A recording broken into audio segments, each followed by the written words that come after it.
Good morning. This is our morning bulletin on MITV Plus.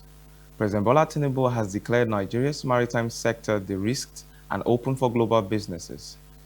Speaking at the African Summit in Nairobi, Kenya, the president invited partners to seize emerging opportunities in climate-aligned port modernization and digital transformation. The summit, co-hosted by French President Emmanuel Macron and Kenyan President William Ruto, drew leaders from over 30 African nations. President Tinubu reaffirmed Nigeria's push for regional maritime security, offering the Deep Blue Project intelligence infrastructure as a shared data hub for Gulf of Guinea states.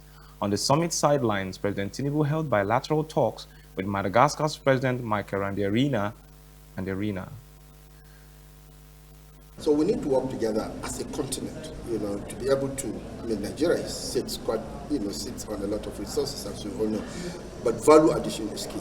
So if we are able to work together, we are able to also integrate.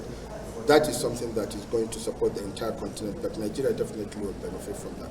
Okay, you also participated at a very significant event yesterday, launching the Africa House. What about that?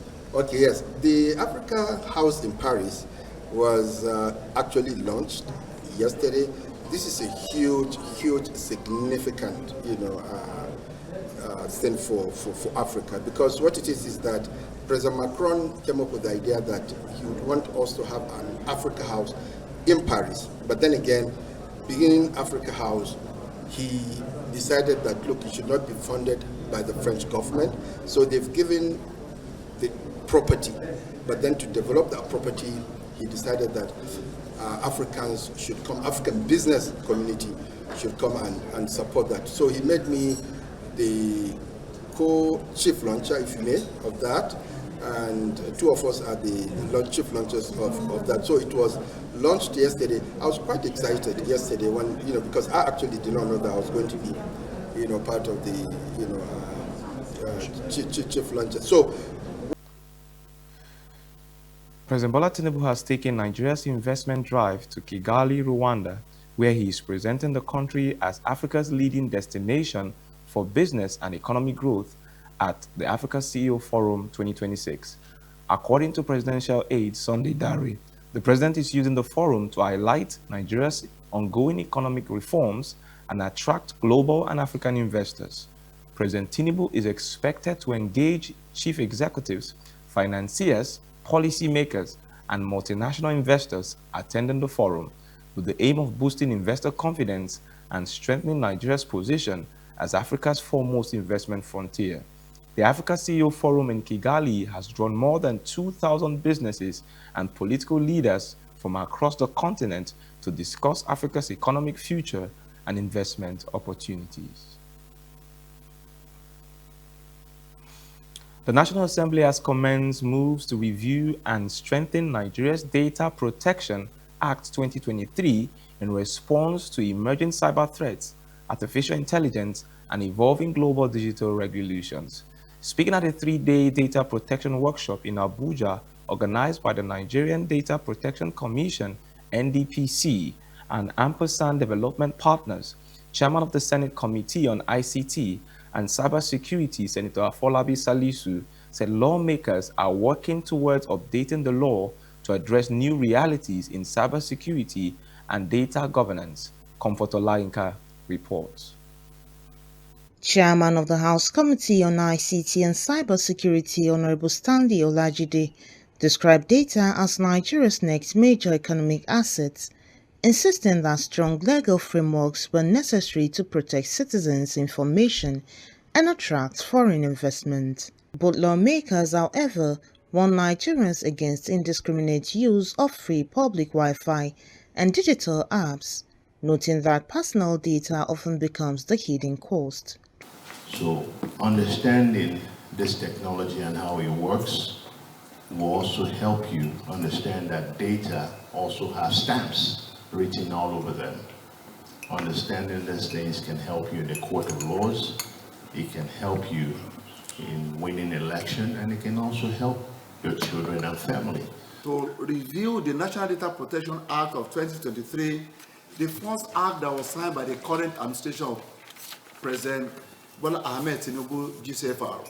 and see that 3 years down the line, how far has this law addressed the needs of the nation, particularly given the emerging technologies, and how do we compare with other countries? In another development, a member representing Amak Buhari Federal Constituency of FCT, Honorable Chinedu Obika, defended his movement from the Labour Party to the All Progressive Congress, and later to the National Democratic Coalition, saying the decisions were influenced by political realities, loyalty to Peter Obi, and the need to safeguard the interests of his constituents ahead of the 2027 elections.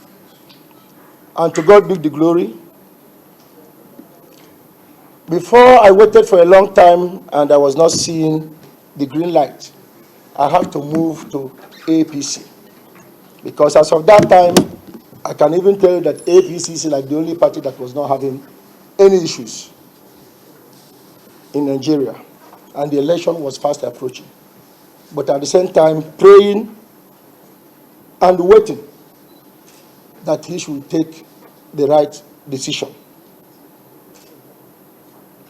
And after I've entered into APC, I think about some weeks or close to a month, our leader now defected into NDC.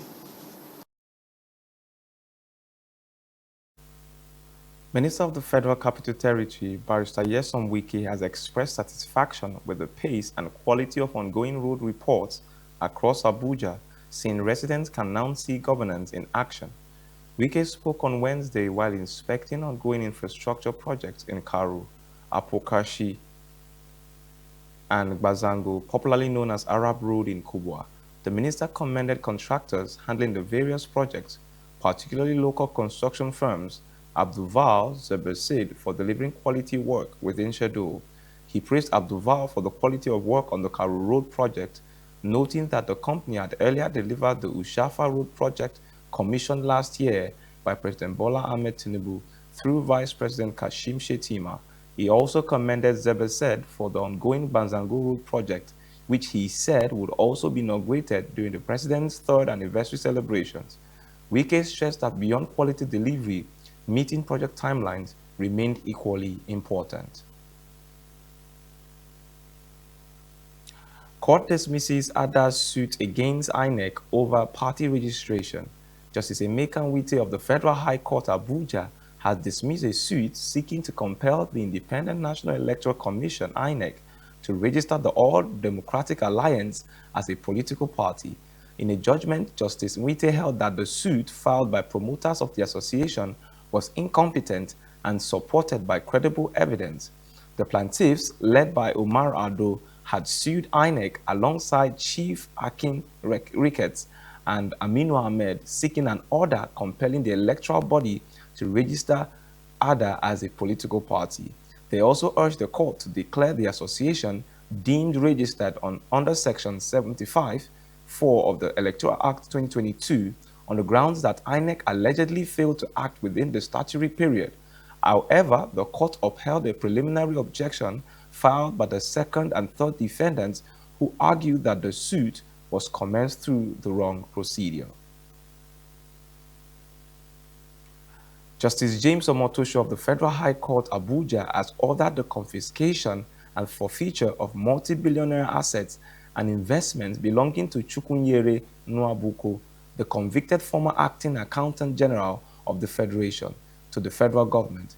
In a ruling on a motion on notice filed by the Economic and Financial Crime Commission (EFCC), Justice Omotosho held that the application was meritorious, citing previous Supreme Court decisions. Justice Omotosho said, in crimes such as money laundering, forfeiture of the proceedings of crime is deemed to be a natural consequence of conviction. According to Justice Omotosho, the decisions of the Supreme Court clearly shows that properties obtained through proceeds of crime are liable for forfeiture after the owner has been convicted.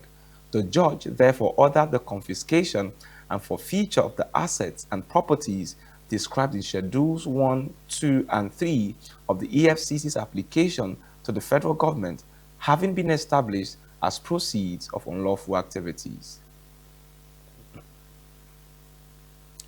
The National Universities Commission on Wednesday signed additional $65 million performance contracts with vice-chancellors of 6 participating universities under the World Bank-backed Sustainable Procurement, Environmental and Social Standards Enhancement Project. The signing ceremony held in Abuja brought together officials of the NUC, the Bureau of Public Procurement, the World Bank, participating universities, and other stakeholders. The SPESSE project was launched in 2021 with an initial $80 million World Bank facility to strengthen Nigeria's capacity in procurement, environmental, and social governance through specialized training in universities. Speaking at the event, the Executive Secretary of the National Universities Commission, Professor Abdullahi Ribadu, said the additional financing phase marked a new chapter in efforts to strengthen Nigeria's capacity in procurement, environmental, and social standards. Lagos State government has disclosed that no fewer than 6,465,667 residents have so far been captured under the Lagos State Resident Registration Agency (LASRA) exercise as part of efforts to strengthen governance and improve service delivery across the state. The Commissioner for Innovation, Science and Technology, Tobosun Alake, reviewed this during the ongoing annual ministerial press briefing commemorating the second-term anniversary of Governor Babajide Sanwo-Olu. Giving a breakdown of the figures, Alake said 4,058,333 adults and 2,407,224 children had been successfully registered in the state residency database. The Commissioner described the Lagos Identity Card project as a critical component of the state government's drive to enhance governance efficiency and public service delivery in line with the themes agenda of the Sanwo-Olu administration. The Lagos State government has intensified efforts to reposition its tertiary education sector through international collaborations, digital infrastructure, expansion, and improved student welfare across state-owned institutions. Commissioner for Tertiary Education Tolani Sule disclosed this while presenting the achievements of the ministry during the ongoing ministerial press briefing commemorating the second term of Governor Babajide Sanwo-Olu. Sule said the state government has strengthened partnerships with institutions in the United States, United Kingdom, and Malaysia as part of efforts to improve academic standards and global competitiveness in Lagos tertiary institutions. The Commissioner further disclosed that the Lagos State Scholarship Board disbursed over 504 million naira in bursaries and scholarships to 4,394 beneficiaries. $4,395. Total amount paid to beneficiary for both bursary and scholarship is 504,630,000 naira.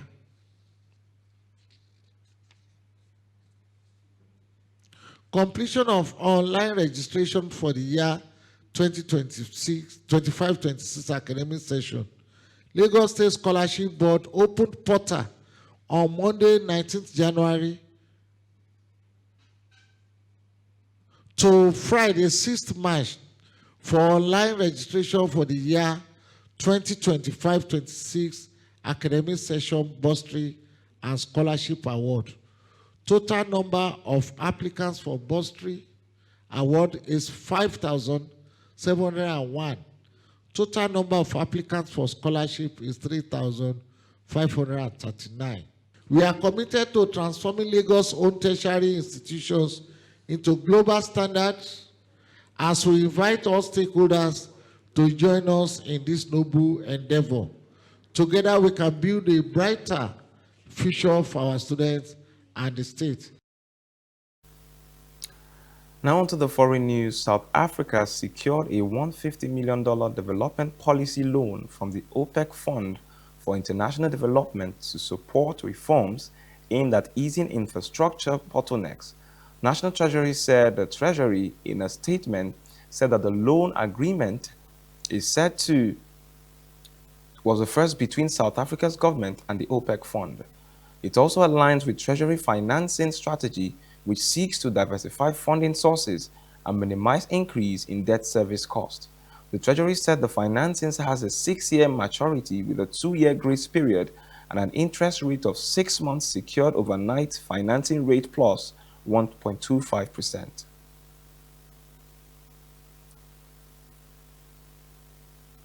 The US President Donald Trump landed in Beijing on Wednesday for a high-stakes summit with Chinese leader Xi Jinping aimed at easing deep tensions between the rival superpowers, beginning the first visit to China by a US president in nearly a decade.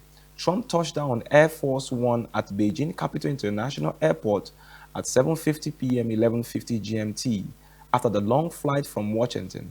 Ructions over Iran, trade, and Taiwan loom over the highly anticipated meeting between the leaders of the world's largest economies, which Trump had already delayed for March because of the war in the Middle East. But Trump appeared firmly focused on business deals, with NVIDIA chief Jensen Huang boarding the plane at the last minute in Alaska and Tesla's Elon Musk also traveling on the presidential jet. Now on sports news, Lionel Messi remains the highest paid player in Major League Soccer with an annual base salary of $25 million, more than twice as much as the next highest paid player, Son Heung-min. The MLS Players Association says according to the figures released on Tuesday, Messi's base salary has doubled, while overall the deal will see him make $28.3 million in guaranteed compensation. The United's latest list of player salaries reflected the contract extension Messi signed with Inter Miami in October, which will keep him with the Florida outfit through the 2026 campaign. South Korea star Son, the former Tottenham captain, who signed with Los Angeles FC last August for a reported MLS record of $26 million transfer fee, has a base salary of $10.36 million with total guaranteed compensation of $11.2 million. Miami's $54.6 million payroll is more than $20 million higher than Los Angeles FC, which is second at $32.7 million, and nearly 5 times as much as Philadelphia's league low $11.7 million. Miami's payroll is up from $46.8 million at the start of last season. Michael Carrick is expected to be recommended to Sir Jim Ratcliffe as the permanent boss of Manchester United by the club's senior executives. Former United midfielder Carrick, 44, has been viewed as favourite for the job since securing qualification for the next season's Champions League during a successful period as caretaker head coach. United intends to delay making a decision on appointing a successor to Ruben Amorim, who was sacked in January, until the end of the season. However, as first reported by The Athletic, external chief executive Omar Berrada and director of football Jason Wilcox are thought to have concluded that Carrick is the right man for the job and will tell Ratcliffe of their choice this week. Carrick's sides conclude their 2025-2026 campaign with fixtures against Nottingham Forest at Old Trafford on Sunday, the 17th of May, and a final day trip to Brighton on the 24th of May. And that's it on the news on Breakfast Express this morning. Join Toun and Okpe for an in-depth discussion on the stories that made the news. I am Sebastian Salifo. Good morning.